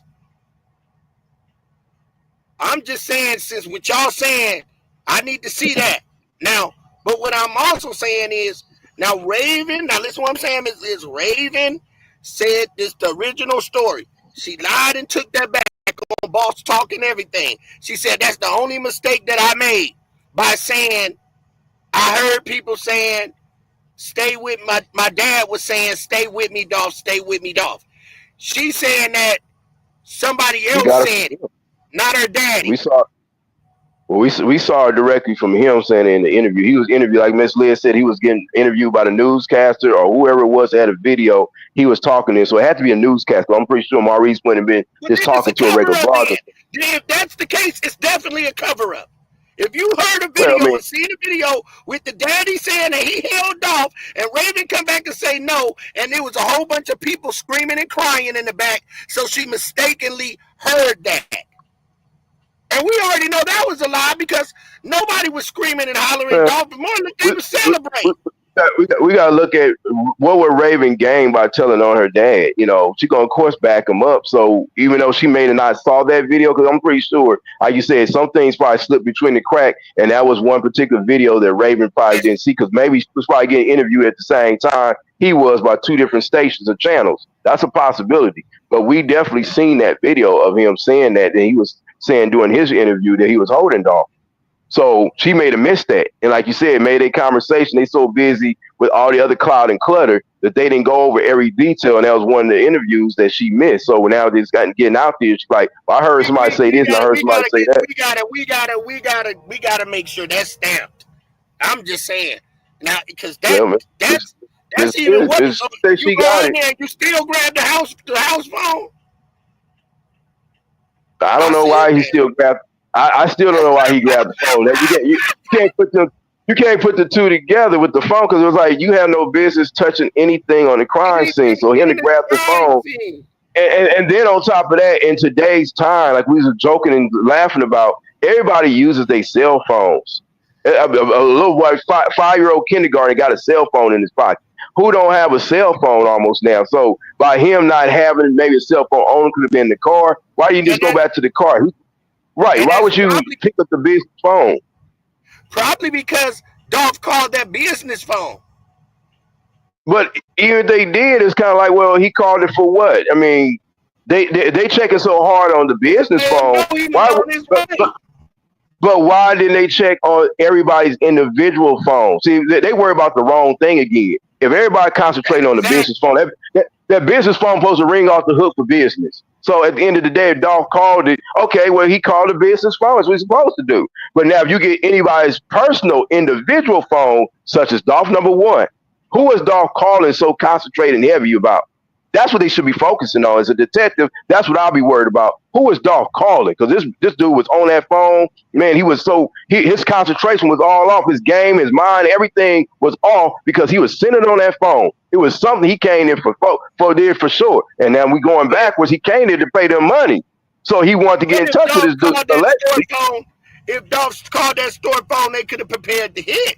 If he called there earlier and said, I'm going to be there at 9 o'clock. Yeah, I mean, that's a possibility. But, and Maurice had to get that deleted out the phone. That's possible. I'm not going to wipe that out, but really, I'm like, earlier and say, hey, I'm going to be up there because Maurice, remind you, Maurice was there earlier that morning. But my question is this though: if he deleted that off the phone, let's say he deleted, is that more important than the phone that Maurice got that he was really blowing up? Because we know when he was calling Maurice, more than like 70-80% of more than likely he was calling Maurice's personal phone. He was not calling him on the store phone. He may have hit it once or twice, maybe 3 or 4 times, like you said. He may have did that. Maybe even if he deleted it off of there, the more important phone that he would have access to as a store owner would be the store owner's direct line. Like if you meet somebody and y'all talking business, like, man, I need to be able to get in touch with you on a speed dial. I need to be able to get in touch with you immediately. What can I get you at? We got my business phone here, and then you got my cell phone, my personal cell phone. Him and Maurice should have been that kind of close. Where he had his personal phone, and the way he was blowing up that phone, I'm saying allegedly because we don't know exactly who's calling, but allegedly, I think he was trying to blow up and hit Maurice because he was there on the scene, and he was trying to get him to go ahead and get that money or whatever he was trying to do. He was trying to make that transaction happen right away because Dolph was trying to be busy and move around, and he wasn't trying to stay there. Now, allegedly, that's what we see. Yeah, and that's what we see. And go ahead. And allegedly, I can say this: allegedly. It's a possibility that if there's more information that we know about, and Hernandez Govey ain't know about the cookie shop, but I'm not going to tell y'all what I'm going to show tomorrow. Well, that means that he could be extorting the cookie shop. Hernandez, he could be in a position to where he can be extorting that cookie shop. Well, let's break it down from the extortion point of view. If he was extorting the cookie shop, they was doing that from the very beginning when they got involved in the whole situation. If that was the case, they already signed up for that, right? They would already signed up for that. Just like say a store in the neighborhood at Big U. We're gonna use him as an example because he kind of was doing that kind of stuff. He got a store. He ended up, hey, y'all got to pay me for protection. I want so much a month out of y'all dispensary and yada yada yada. That's what Big U was doing in California with the local stores and dispensary shops, right? So at the same time, if Goban and them and had that kind of pull, or Big Juke and them had that kind of pull, were they doing that with the cookie shop? Well, they already involved in it no matter what. Now they gonna stay loyal because they know that when how you say the sun go down and the cops leave the situation, they not protected. These guys got more reach out and more power in the city than the policemen do. So they're going to keep going ahead and getting distorted by these people, no matter what. And they made it told them, like you just said, hey, y'all going to have this thing happen at the cookie shop. We're going to do it this way. They really ain't got no say so if that's the case. But you're going to remain loyal because you don't want to tell on them. And these people also kick down big money every month. They kicking money back. They ain't just pulling money out of the store. They putting back money back in the store. That's what kind of connection they would have had. You see what I'm saying? So Raven, they're gonna remain loyal to that if they allegedly got extorted like that. It's a two-way street. Well said, Dr. E. Real shit. So much knowledge, so much information we giving everybody, man. Thank you guys. Let me say this before I'm gonna play this last 3 clips before we close out. If you are on the Content Kings channel, yes, we're streaming over here on We Beat You channel. So if you're over there commenting, we can't see you right now, start coming to We Beat You channel. Start coming here. This is what we'll be streaming if you want your questions answered. So let's go ahead and play this real quick. Everybody's saying that you know Raven from the cookie shop, from Makita's Cookie. Look at that look on it. Look at that look. Everybody's saying that you know Raven from the cookie shop, from Makita's Cookie. Man, hey, what's the old saying? Stan G, believe half of what you see and none of what you hear. Man, Raven walked in front of me right now and slapped the shit out of me. I wouldn't know who that lady was. You know what I'm saying? You know, I ain't never. So all the bloggers out there, you just threw that out the window. You ain't never seen no Raven in your life. Man, and look, I don't know that lady, man. I ain't never met her. I ain't never been to the cookie shop or none of that goofy shit. What's you and Black Youngster relationship? Man, I don't rap. See that? Look, you can tell when he begin. Look, but he's slick. What's you and Black Youngster relationship? Man, I don't rap. I ain't never met no motherfucking Black Youngster day in my life. Oh man, that's crazy. Yeah, he didn't ask him about Maurice. He may not know Ray. Listen what he just said. He may not know Ray. He said I talked to him though. He said I talked to Black Youngster though. What? People miss that. Oh man, that's crazy. Out to him though, you know what I'm saying? But now I don't know. You talk to him, but you don't know it. Oh man, that's Black Youngster day in my life. Oh man, that's crazy. Out to him though, you know what I'm saying? But now I don't know, bro. But if you talk to him, but you don't know it. Let's continue. That's kind of different. All right. Was you on the crime scene? I'm just gonna say it like this. What the blog was saying. Ron James, your uncle. For real, Jay. For real, man. When he's saying, that's an open statement right there. Why you just didn't answer? Said, no, man, I wasn't on the crime scene. Exactly. I would have been hard and direct. He didn't say hard direct. Oh man, and they just say everything. They seen everything, didn't it? That's what he kind of saying it. Oh, because he don't know what people got pictures of his ass doing. So he didn't come off. He didn't come off and say, "No, man, I wasn't in no crime scene." That part. So look at Yo Gotti on the left with Lil Flip, and look at Hernandez Govan with Lil Flip. Well, you know, back in the day, you know, watching the it's like the environment I come from. We always trying to find a better way. You know what I'm saying? So you know, I was investing in a few hip hop concerts. You know what I'm saying? And that was one of the first ones. You know what I'm saying? I brought Flip. He came down. You know what I'm saying? And we just locked in. You know what I'm saying? It was a situation that happened. You know what I'm saying? And he told me, you know, if I ever needed him, you know what I'm saying? If I was ever around this way, hit him up and he'll show the same hospitality. And so, you know, I reached out to him one time when it was a situation and he sent the car for me. And we've been locked in ever since. I'm here, man. Already. You understand? What's your relationship with CMG? I ain't got no comment on this shit. I feel. What that tell you? No comment. Yeah. So like you said, you can keep saying you don't know people, homie. You know, we know you know. Look how he you know you know. Look how he looking. Just the words and his body language and everything he just said. If I was a detective, I'd be like, oh, see right there. Now you know you been fucked up, don't you? Yeah, Govan, no. Look at him. What's your relationship with CMG? Man. That man got some dark ass devil eyes, boy. I I'm here, man. Already. You understand?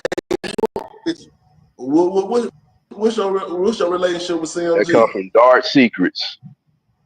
I ain't got no comment on this shit. No comment. I can't. You know I can't, bro. You know I can't. I still got a open cake, bro. You know what I'm saying, bro? And you said enough right there. You just said enough, right? And then you just said enough, right? Then he realized he ain't ready for how people hitting him up on these questions. Now he coming on there. I thought it was gonna be more easier than this. I thought it was gonna be a little fast money. Whatever he trying to do this interview for, and now he find out people hitting him with hard questions that he ain't ready for, and he's like, "Oh man, I can't speak on that. I have no comment on that." And what you get on here for? Because you know people gonna hit you up on everything. And if you've been watching the internet, watching yourself as people been unloading all this stuff, you'll see people coming from all kind of angles, including us right now. So I'm just saying, come on, dog, you slipping, homie. Big time. So that didn't do nothing but just let us know that he told. That he told. I can't wait till the case comes. When this case coming, man? It can't come quick enough. When it coming tomorrow? 2 more days? How long we got? When he said, we're gonna eat his show up. CMG, you should have been like, I got no relationship with CMD. There is no relationship with CMG. Now, question right quick. Is it going to be shown like the other case was, or will it be some P. Diddy stuff and they're going to be doing some architectural sketching? Because I want to see some stuff for it. No, we should see everything. Oh, man. So we're gonna cut it up. We're going to cut it up like a piece of pie. We're going to cut this up like a, you know what I'm saying? We're going to cut it up like a sweet potato pie. Am I right, Ms. Lynn? They gonna cut this in pieces. I'm putting ice cream with mine. Absolutely. Some hot sweet potato pie with some damn ice cream on top. You know what I'm saying? Yes. Why did he say that? They let you know he telling. I can't say nothing about that. Why not? You should have said there is nothing between me and CMG. Right. Was you on the crime? Was you on the crime scene? I ain't got no comment on this shit. And then he cussed. I ain't got no comment on this shit. Why is he so angry? I can't. You know I'm, bro. He upset. Upset about what? Yep, he knows. They asking all these hard questions. I know y'all gonna be asking all these damn questions, man, and coming with this. Why is he so aggressive? Exactly. Mm-hmm. That's a little like you like a little tension when you get aggressive like that. I ain't got no comment on this shit. I can't. You know, I'll mention another person who does. Raven does that a lot too when she gets cornered like that. Cake, bro. You know what I'm saying? She's known to curse you out. Yep. She gets aggressive when you get to asking these hard questions. We ain't been down this road before. We watch y'all how y'all move and how y'all talk. Your body language in your conversation is a lot. You know, I ain't quite a lawyer like Miss Liz is, but you know, I think I could probably be a pretty good detective on the scene. Why would you and Puff be taking a picture with a dude did that? Nani? Because they showed me the picture. I don't know. It's about still a classic. Still a classic. Show me a picture. Oh, I shot you some things on him too. Why would you and Puff be taking a picture with a dude did that?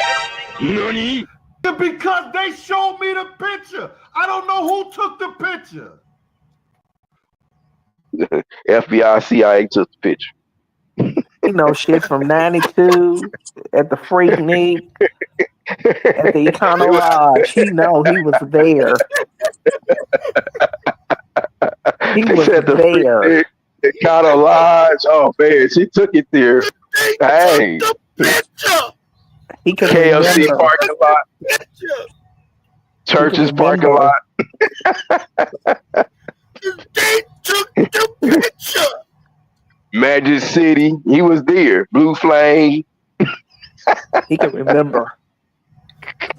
I know he happy as hell they ain't let Puff Daddy out. That boy said, "Whoa, shit." He praying. He praying they don't let Puff out. Hey, you seen the He knows videos? he's gonna get slapped with a lawsuit. He got one coming. You seen the videos I sent you about since that one right there, that interview. I sent you about 2 or 3 more. I And think I seen he it after. I don't think you didn't even have to see it to me. I'm on top of it, but what you sent me, I'm trying to get off live and download them so we can do those too.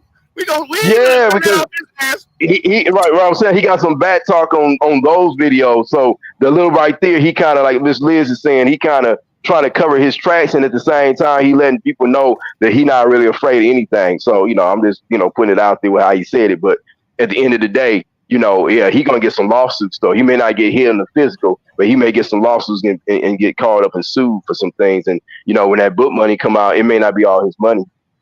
I'm just saying. Mm-hmm. they gonna probably tax him. They gonna tax him on them books. That's why every book you sell, we want a percentage of that book. I want 30%. Yeah, and I think they can probably reach out because the people, the powers that be, they got that power. They can make it happen. And P Diddy he want to get back on the streets. He's gonna have that kind of power. So Gene may get away with saying a lot of things he did, but at the end of the day, he gonna pay a tax for it. They ain't gonna let him just do it for free. No. So no, you got you never put nothing past the police. And we'll talk about it tomorrow in the Dolph case in the Dolph sector. But yeah, the industry, they're gonna get theirs. You gonna pay taxes. I'm not sure. I'm just stepping out of my car with my hands up. My grandma's sitting here in the car. We have been pulled over once again. I have already called 911. Please screen record this video because it makes no sense. This officer has now pulled us over and has said that the reason why he pulled us over, please stay on Facebook, screen record, make sure with my mom. She's on my Facebook Live right now, and she's inside this trooper's car. He has tailed us for over 10 or more minutes. We thought someone was following us, which he was. She speed up. She slowed down. We did everything that we needed to do to make sure that he was following us. Now he's saying that she committed some type of traffic stops or traffic violations. Now he's saying that she's drunk. My mother does not drink. I put that on everything that I love and my grandmother's grave, that my mother does not drink or do any type of drugs. So he's going to run his test or say that he's on doing a sobriety test or whatever. I'm just done with this. I've already called 911 and checked with Highway Patrol. They said that he did not call it into state, but he did call it into Highway Patrol a few minutes ago into the car. Are you a cock blogger? I'm not gonna let you walk up next to him. No. Not. You guys are asswads. You guys fucking suck. All the brotherhood. Can you grab me a soda while you're back there? You're really harassing me because first you're gonna a violation, and then I'm a drunk driver, and then now you're getting me on drugs and shit, and you're upset because I didn't pull over immediately off the off ramp.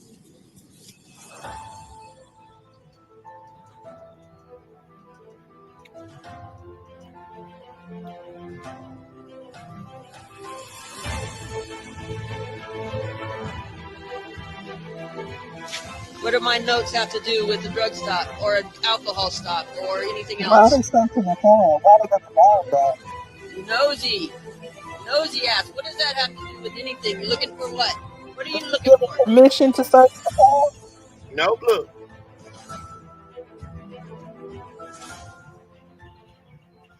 A lot of you saw the video where the police pulled us over the first time.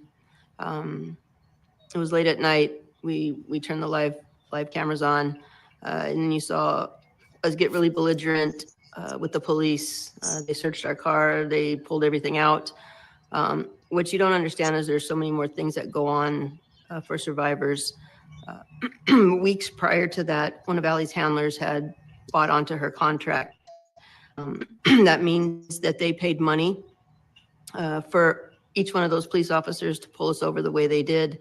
And I already knew that your police officers are not all good and they're not all bad, but there are some that have sworn to the Freemason Brotherhood, and they're very corrupt. Like all the secret societies, they do what they're told to do. When you saw Allie getting very belligerent with the police officer, it's because the police officer was looking at the phone. One of the people that help us stay out of the way was calling, and we didn't want him to see who was calling because we were afraid that he would harass her. So it was actually Allie's alter, Maddie, that was getting very belligerent. Most of you don't understand how things work for survivors. There's just a lot to it. When they paid to gang stalk her in that way, the purpose of it was to stress her out to the point where she split. That night, when you watched us on the live. And I always play that.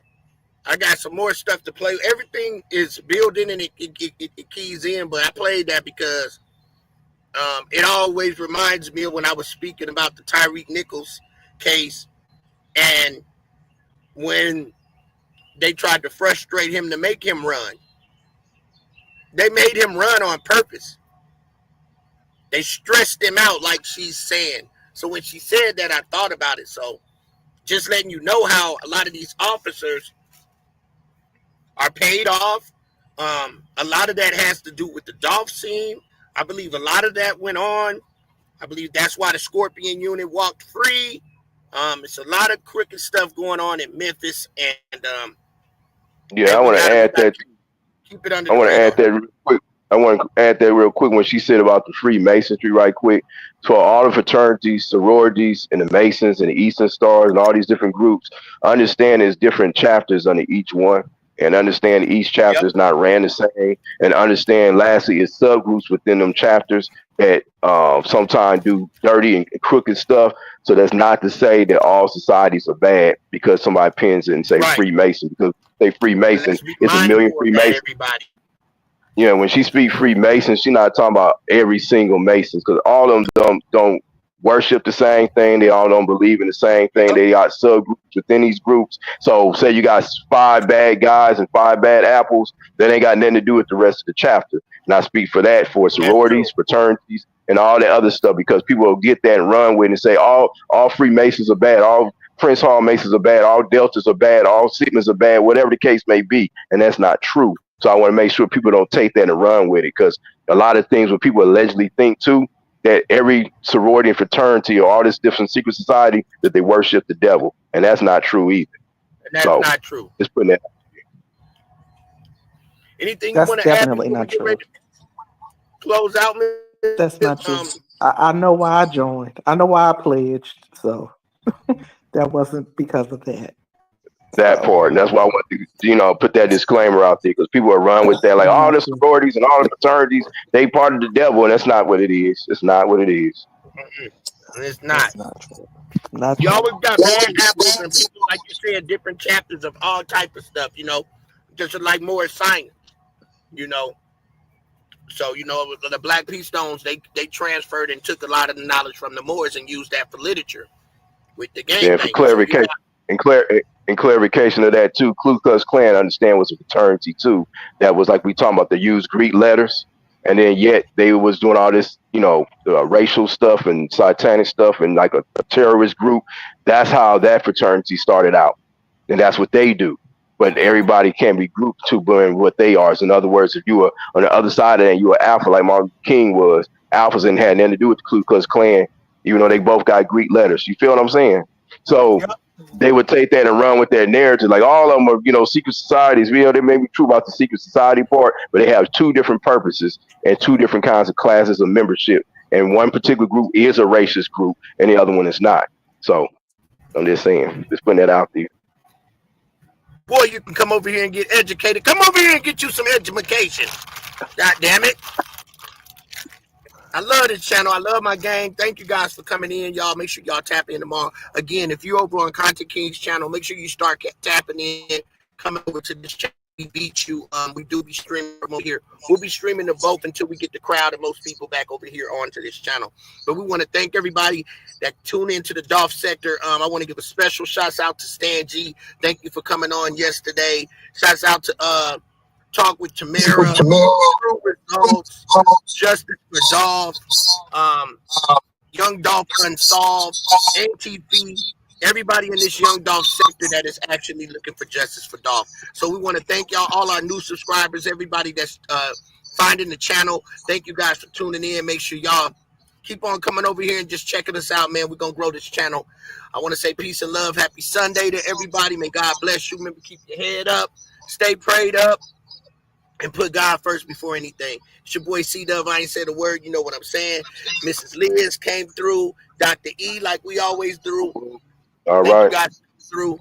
We'll see y'all tomorrow. Peace and love. Peace and love. Out.